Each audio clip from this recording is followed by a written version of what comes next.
नमस्कार दोस्तों, आप सभी का बहुत बहुत स्वागत है आपके अपने विश्वसनीय यूट्यूब चैनल बिनर्स एजुकेशन पॉइंट पर। यदि अभी तक आपने हमारे इस चैनल को सब्सक्राइब नहीं किया है तो सर्वप्रथम आप हमारे इस चैनल को सब्सक्राइब करें, वीडियो को लाइक एवं शेयर करें। डिस्क्रिप्शन बॉक्स में जाकर इंस्टा मौजू की लिंक के माध्यम से आप हमारी प्रारंभिक एवं मुख्य परीक्षा के हस्तलिखित नोट्स परचेज कर सकते हैं। हमारे जो नोट्स हैं टू दी पॉइंट है, एक्यूरेट हम टॉपर्स के निर्देशन में तैयार किए गए हैं। चलिए स्टार्ट करते हैं आज का हमारा वीडियो। एमपीपीएससी प्री यूनिट 1 का हम आज को एक रिवीजन करेंगे आपके लिए। आज हम बहुत से प्रश्नों को देखेंगे, तो लंबे समय तक आप हमारे इस वीडियो में बने रहें और चैनल को सब्सक्राइब करें। मध्य प्रदेश के इतिहास एवं संस्कृति साहित्य से संबंधित महत्वपूर्ण प्रश्नों को आज हम देखेंगे। इनमें से किसका संबंध नर्मदा घाटी सर्वेक्षण से नहीं है? Doctor H D. Sankalia, R B. Joshi, B. Lal और बी जोशी। तो इसका राइट आंसर है डी जो भी जोशी हैं, इनका संबंध भीमबेटिका से है। और उपयुक्त जो तीन ऑप्शन दिए गए हैं, doctor H D. Sankalia, R B. Joshi और बी. लाल, जो है इनका संबंध नर्मदा घाटी सर्वेक्षण से है। और भी जोशी का संबंध जो है भीमबेटिका से है। बड़ा समला नामक पहाड़ी कहाँ है? इसके ऑप्शन है इंदौर, अनूपपुर, बैतूल और जबलपुर। तो इसका राइट आंसर है दोस्तों डी जबलपुर। जबलपुर के पास जहाँ से मध्य पाषाण काल के अस्त्र प्राप्त हुए हैं, उस काल का सबसे बड़ा स्थल है बड़ा शिमला। यहाँ से मध्य पाषाण काल के अस्त्र भी प्राप्त हुए। मानधाता नगरी कहाँ है? इसके ऑप्शन हैं ए देवास, बी इंदौर, सी खंडवा और डी खरगोन। तो इसका राइट आंसर दोस्तों सी खंडवा। जो खंडवा है, मानधाता नगरी खंडवा में स्थित है। नागवंश के शासक मुचकुंद ने पूर्वज मानधाता के नाम से यही नगरी बसाई थी। तो मानधाता नगरी जो है वह इंदौर खंडवा में स्थित है। टुंडेकर इनमें से किस क्षेत्र का जनपद था?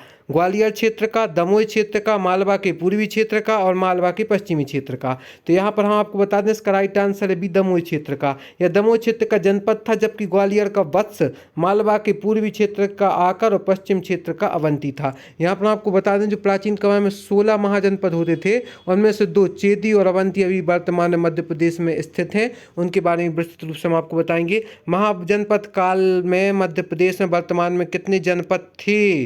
तो इसका राइट आंसर ऑप्शन डी 7। जो महाजनपद काल में मध्य प्रदेश में 7 जनपद थे। इसमें से मध्य प्रदेश में वत्स, चेदी, टुंडीकर, दसाण, अनूप, नलपुर, अवंती, ये 7 जनपद थे। आपको ध्यान देना चाहिए। ध्यान देने योग्य बात यह है कि मध्य प्रदेश में 16 जनपदों में से अवंती और चेदी जनपद अभी भी वर्तमान में हैं। और पहले जो 7 जनपद थे उनमें वत्स, चेदी, टुंडेकर, दसाण, अनूप, नलपुर, अवंती, ये 7 जनपद थे।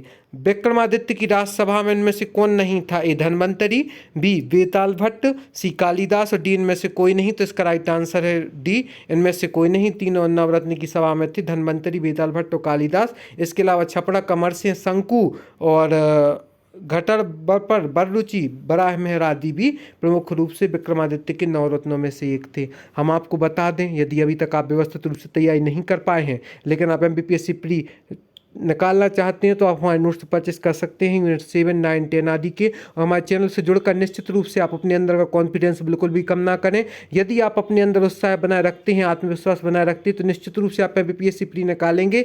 बस आपको कुछ बेसिक यूनिट्स पर ध्यान देना जरूरी है। पवाया का प्राचीन नाम क्या था? ए अनूप, बी दसाण, सी भागल और डी पद्मावती। तो इसका राइट आंसर है डी पद्मावती। जो है पवाया का प्राचीन नाम पद्मावती था। निगम सभा का संबंध सीधे तौर पर किससे था? ए आमजन, बी मंत्री, सी व्यापारियों और डी गुप्तचरों। तो इसका राइट आंसर है दोस्तों सी व्यापारियों से। निगम सभा का संबंध सीधे तौर पे व्यापारियों से था। मौर्य काल में निगम शब्द व्यापारियों से संबंधित था, जिसके समूह संगठन को निगम सभा कहते हैं। मुख्य व्यापारिक नगरों में यह व्यवस्था थी।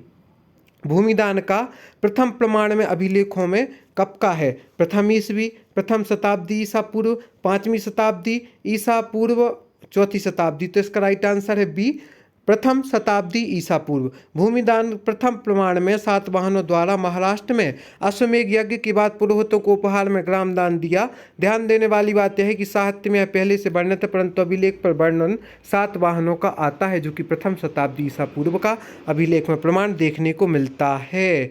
इसके बाद हम आपको बताएं कौन सी सही जोड़ी बनाई है। व्यापारिक आयात निर्यात और मौर्योत्तरकालीन। तो हाथीदास सोना इथोपिया, शिलाजीत मिस्र और रेशम रोम, यह तीनों ही सही हैं।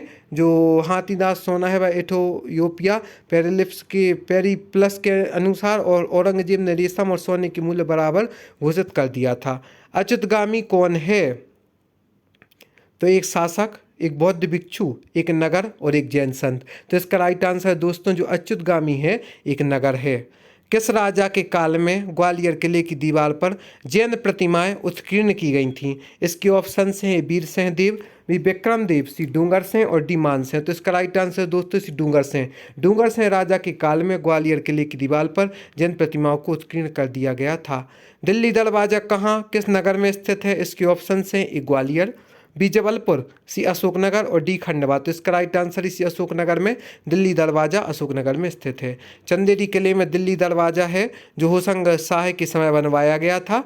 इसके बाद मध्य प्रदेश में सर्वप्रथम जो है 1857 नीमच छावनी कब से प्रारंभ हुई थी? ये 10 मई, बी 14 जून, सी 3 जून और डी 20 जून। तो इसका राइट आंसर दोस्तों सी 3 जून को। मध्य प्रदेश में सर्वप्रथम विद्रोह 1857 नीमच छावनी जो है 3 जून को प्रारंभ हुई थी और 10 मई से मेरठ में प्रारंभ हुई थी, 14 जून से ग्वालियर में और 20 जून से बुंदेलखंड में हुई थी। यदि भारत में 10 मई से हुई थी, इसके बाद 3 जून को नीमच से हो गई थी, 14 जून को हमारे ग्वालियर और 20 जून को बुंदेलखंड से 1857 की शुरुआत हुई थी। यह प्रश्न पूछे जाने की संभावना है। भोपाल की बेगम सिकंदर ने इनमें से किन को शरण नहीं दी थी? तो इसका राइट आंसर दोस्तों डी कर्नल CB सोबर्स जो हैं इनको भोपाल की बेगम सिकंदर ने शरण नहीं दी थी। कुंवर सिंह एवं कुंवर चैन सिंह का संबंध किससे है? ये स्वतंत्रता आंदोलन, बी 1857 के विद्रोह, सी कांग्रेस, डी इनमें से कोई नहीं। तो इसका राइट आंसर है ए स्वतंत्रता आंदोलन। कुंवर सिंह एवं कुंवर चैन सिंह का जो संबंध है वह स्वतंत्रता आंदोलन से है।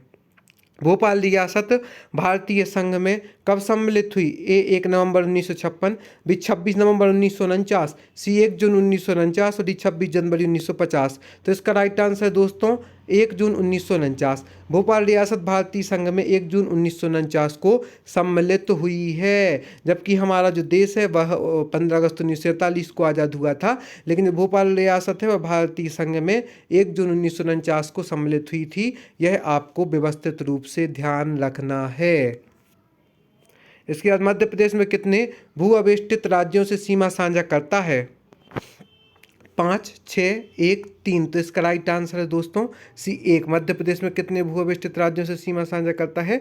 तो इसका राइट आंसर छत्तीसगढ़ ही है एकमात्र भू अवेष्टित राज्य जिसके साथ मध्य प्रदेश सीमा साझा करता है। मध्य प्रदेश का क्षेत्रफल भारत के क्षेत्रफल से कितना प्रतिशत है? लगभग 9%, लगभग 10%, लगभग 8% और लगभग 11%। तो इसका राइट आंसर दोस्तों ए लगभग 9%। कुछ पॉइंट में है लेकिन उसको कम करके लेते हैं तो लगभग 9% है। लगभग 9.38% क्षेत्रफल है। चूंकि दशमलव के बाद का अंक यदि 5 से कम हो तो पूर्वी की ओर विस्थापन करते हैं तो लगभग 9% सही है। मध्य प्रदेश का सबसे पूर्वी राज्य किन राज्यों से सीमा साझा करता है? तो इसके राइट ऑप्शन मतलब ऑप्शन से छत्तीसगढ़, उत्तर प्रदेश और छत्तीसगढ़, इनमें से कोई नहीं। तो इसका राइट आंसर इसी उत्तर प्रदेश और छत्तीसगढ़। मध्य प्रदेश का सबसे पूर्वी जिला जो है वह है सिंगरौली, जिसे मध्य प्रदेश की ऊर्जा राजधानी के नाम से भी जाना जाता है। तो मध्य प्रदेश को भारत के उत्तर प्रदेश और छत्तीसगढ़ राज्यों से सीमा साझा करता है।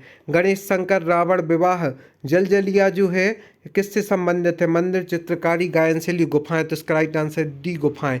ये गुफाएं जो कि सिंगरौली बैडन से 32 किलोमीटर दूर माडा नामक स्थान पर 7वीं से 8वीं शताब्दी में निर्मित की गई थी और ये बौद्ध धर्म से संबंधित है। तो गणेश शंकर रावण विवाह जलिया आदि हैं, यह गुफाओं के नाम हैं। इनमें से कौन सी लोक चित्रकला बघेलखंड की नहीं है? कोहबर, तिलंगा, वरायन और सुरेती। तो इसका राइट आंसर दोस्तों डी सुरेती। इनमें से जो सुरेती लोक चित्रकला है वह बघेलखंड की नहीं है क्योंकि यह बुंदेलखंड की है। वैवाहिक अनुष्ठानिक भित्ति चित्र कोयला प्लस तिल का तेल प्लस विवाह पर वधु मंडप में बनते हैं, सरस्वती लक्ष्मी पर बनाई जाती है और जो दीपावली में बुंदेलखंड में।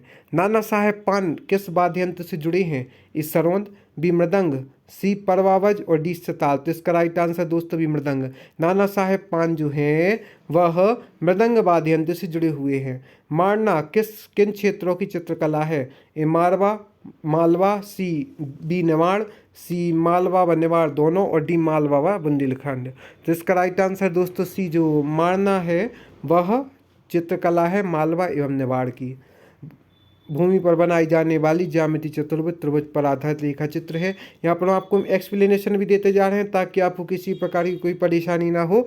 दस्ताना, क्षण, सूत्र, छाया किसके प्रकार हैं? लोक चित्रकला, लोक गायन, लोक वाद्यायन और इनमें से कोई नहीं। तो इसका राइट आंसर डी, इनमें से कोई नहीं। नट जनजाति द्वारा पुतली का खेल दिखाया जाता है। ये पुतली कठपुतली के प्रकार हैं दस्ताना, क्षण, सूत्र, छाया आदि। यह मध्य प्रदेश में मुख्यतः राजस्थान और उत्तर प्रदेश से आई है। सबसे पुराना शिल्प कौन सा है? ए काष्ठ, बी बांस, सी कठपुतली और डी मृदा। तो इसका राइट आंसर दोस्तों डी मृदा जो है। मिट्टी बर्तन सर्वप्रथम बनाए गए खिलौने मूर्तियां आदि है। तो सबसे पुराना शिल्प मृदा है। जरोती लोक चित्र निर्माण में किस अवसर पर बनाया जाता है? ए दीपावली, बी होली, सी हरियाली अमावस्या और डी हरितालिका तीज। तो इसका राइट आंसर है सी हरियाली अमावस्या। जरोती लोक चित्र निर्माण में जो है वह हरियाली अमावस्या के अवसर पर बनाया जाता है। भरेवा शिल्प किस क्षेत्र से संबंधित है? ए छिंदवाड़ा, बी बैतूल, सी नीमच और डी शहडोल। तो इसका राइट आंसर दोस्तों बी बैतूल। भरेवा शिल्प जो है वह बैतूल क्षेत्र से संबंधित है। इसके बाद की हम देखते हैं आदिवासियों द्वारा धातु से देवी देवताओं तथा दैनिक उपयोग की कलात्मक वस्तुएं बनाई जाती हैं। भरेवा शिल्प जो है वह बैतूल जिले से संबंधित है। महेश्वर साड़ी कला उद्योग स्थापित करने का श्रेय किसे है? रानी अवंतीबाई, बी रानी लक्ष्मीबाई, सी अहिल्याबाई होलकर और डी रानी दुर्गावती। इसका राइट आंसर है सी अहिल्याबाई होलकर जो है। मैसूर साड़ी कला उद्योग स्थापित करने का श्रेय अहिल्याबाई होलकर को जाता है और इन्हें लोक कल्याणकारी रानी भी कहा जाता है। स्थानीय रोजगार कला को विकसित करने में इनका विशेष योगदान रहा है। टेरिकोरा शिल्प किससे संबंधित है? ए वस्त्र, बी मिट्टी, सी सुपारी और डी जूट। तो इसका राइट आंसर है भी मिट्टी। टेरिकोरा शिल्प जो है वह मिट्टी से संबंधित है। मंडला जिले में गौड़, बैगा, प्रधान आदि मिट्टी से आकृति बनाते हैं। खिलौने, सजावटी सामान, बड़ा देव की मूर्ति मुख्य रूप से बनाई जाती है। इस प्रकार से हमने बहुत ही IMPMC की शुद्ध को देखा। यूनिट 1 पर चर्चा की। तो इसी प्रकार आप हमारे साथ बने रहें। हमारे चैनल को सब्सक्राइब करें, वीडियो को लाइक या शेयर करें और साथ ही साथ आप हमारे हैंड नोटशिप परचेस कर सकते हैं जो कि टॉपर्स के निर्देशन में बनाए गए हैं। तो आपके लिए शुभ अवसर आ गया है जब इसका आप समुचित मात्रा में लाभ लें। आपका सभी को बहुत बहुत धन्यवाद दोस्तों। व्यवस्थित रूप से अपनी तैयारी करती रहें।